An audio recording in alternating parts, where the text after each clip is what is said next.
Saint اجلاس جاری ہے اور وفاقی وزیر خزانہ محمد اورنگزیب اظہار خیال کر رہے ہیں۔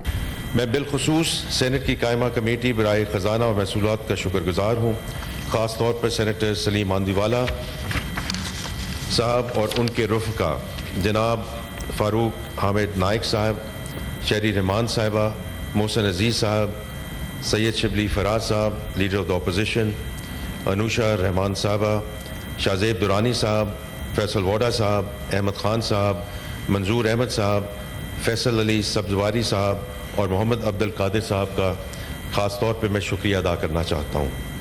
اس کمیٹی نے کئی طویل اور مفصل نشستوں میں بجٹ تجاویز کا جامع اور گہرا جائزہ دیا۔ ان اجلاسوں میں جیسے کہ ابھی کہا گیا، میرے علاوہ بلال اظہر کیانی صاحب، چیئرمین FBR، سیکرٹری خزانہ اور دیگر متعلقہ وزارتوں اور محکموں کے نمائندگان نے شرکت کی۔ ان نشستوں میں حکومت نے اپنے موقف کی وضاحت کی اور ایوان نے کھلے دل سے ان نکات کو سمجھا اور سراہا۔ ان مباحثوں نے ہمیں اجتماعی دانش سے بجٹ تجاویز کو بہتر بنانے میں مدد دی۔ ابھی ماندیوالا صاحب نے اس کے کچھ جو پہلو ہیں ان کا ذکر بھی کیا ہے، میں ان میں تھوڑا سا اور ایڈ کرنا چاہتا ہوں۔ دیکھیے 25-26 کی ریئل ایسنس کو ایک بار پھر واضح کرنا چاہتا ہوں۔ جیسے کہ میں نے اپنی بجٹ تقریر میں واضح کیا کہ ہم نے پچھلے مالی سال میں کوئی منی بجٹ متعارف نہیں کروایا۔ ہم نے مالی نظم و ضبط برقرار رکھا، افراط زر پہ قابو پایا، زر مبادلہ کے ذخائر میں اضافہ کیا اور کرنٹ اکاؤنٹ میں نمایاں بہتری لائی۔ ان تمام اقدامات کا مقصد پاکستان کو اقتصادی غیر یقینی کی دلدل سے نکال کر پائیدار ترقی کی راہ پر گامزن کرنا ہے۔ اس راہ پر آگے بڑھنے کے لیے حکومت نے اپنے مالی نظم و ضبط کو برقرار رکھتے ہوئے اس بجٹ میں عوامی فلاحی کے لیے کئی اقدامات کا اعلان کیا۔ میں چاہوں گا کہ ان میں سے چند اہم اقدامات کا ذکر اس ایوان کے سامنے پھر کروں۔ اور جناب چیئرمین، میں صرف ایک بات ذکر کرنا چاہتا ہوں کہ جو ہم نے اگلے سال کے جو ایکسپینڈیچرز جو فیڈرل گورنمنٹ ایکسپینڈیچر ہے وہ 1.9% سے بڑا ہے۔ اگر آپ پچھلے 5-6 سالوں میں چلے جائیں تو کبھی 10%، کبھی 12%، کبھی 13%۔ تو یہ اس real example of where we جو ہمیں کہا جاتا ہے کہ آپ اپنے اخراجات کو کم کریں اور اس کو ایک مناسب لیول پہ لے کر آئیں، تو اس میں 1.9% کا اس میں اضافہ ہو رہا ہے۔ جناب چیئرمین، کم اور متوسط آمدن والے افراد ہماری معیشت میں ایک اہم کردار ادا کرتے ہیں۔ یہ وہ طبقہ ہے جو ہم خود اس کو تسلیم کرتے ہیں کہ وہ مہنگائی جھیلتا ہے اور ٹیکس بھی دیتا ہے۔ اس تنخواہ دار طبقے پر عائد انکم ٹیکس میں کمی کی تجویز پہلے سے بجٹ تجاویز کا حصہ ہے۔ اس حوالے سے حکومت نے وزیر اعظم صاحب کی خصوصی ہدایت پر 6 لاکھ سے 12 لاکھ تک تنخواہ پانے والوں کے لیے انکم ٹیکس کی شرح 2.5% سے کم کر کے صرف 1% کر دی ہے۔ صرف 1% انکم ٹیکس کا نفاذ اس امر کا علامتی اور عملی اعتراف ہے کہ ریاست اس طبقے کو بوجھ تلے دبانا نہیں چاہتی۔ ہمیں امید ہے کہ اس اقدام سے نہ صرف اس طبقے کی ڈسپوزیبل انکم میں اضافہ ہوگا بلکہ ان کا ٹیکس نظام پر انشاءاللہ اعتماد بھی بحال ہوگا۔ ہمارا دوسرا قدم سرکاری ملازمین کی تنخواہوں اور پینشن میں اضافہ تھا۔ حکومت نے سرکاری ملازمین کی مشکلات کا ادراک کرتے ہوئے تنخواہوں میں 10% اور پینشن میں 7% اضافہ کیا۔ یہ اقدام نہ صرف انہیں ریلیف دے گا بلکہ ملازمین کو احساس دلائے گا کہ ریاست ان کے ساتھ کھڑی ہے۔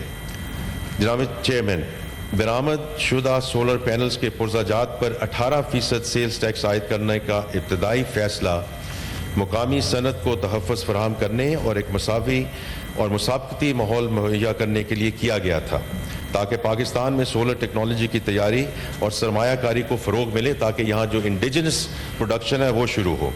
تاہم بجٹ پر دونوں ایوانوں میں تفصیلی غور و خوض اور معزز اراکین کے تجاویز کی روشنی میں حکومت نے سنجیدگی اور لچک کا مظاہرہ کرتے ہوئے اس مجوزہ ٹیکس کو کم کر کے 10% کرنے کا فیصلہ کیا ہے اور اس ٹیکس کا اطلاق صرف 46% درآمدی پرزہ پر ہوگا۔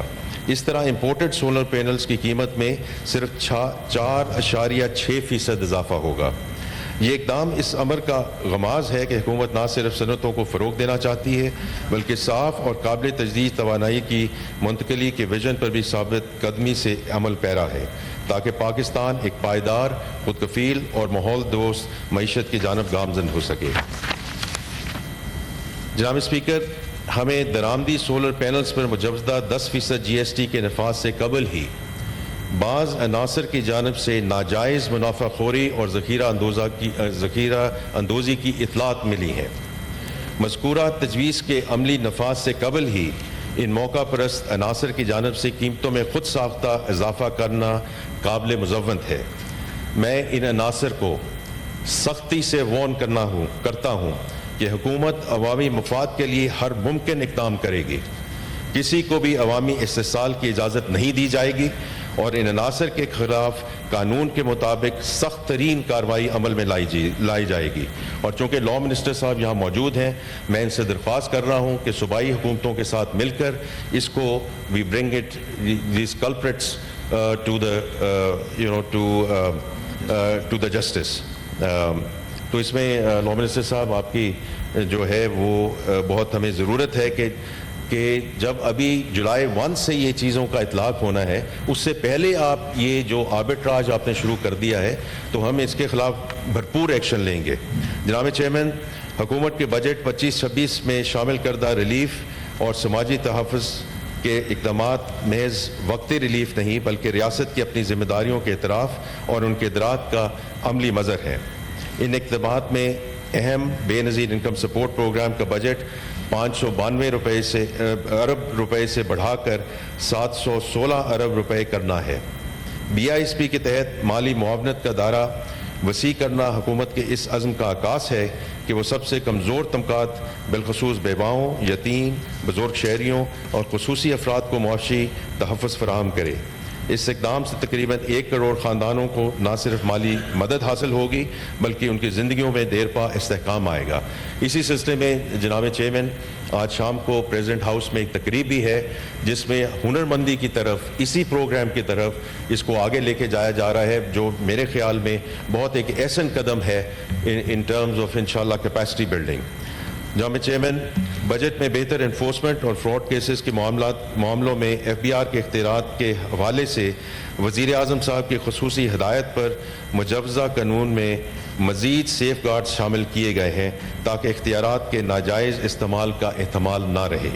اس حوالے سے معزز سینیٹرز محترم سلیم مانوی والا صاحب اور محترم فاروق H نائک صاحب سے ہماری بہت تعمیری اور مفید نشستیں ہوئیں۔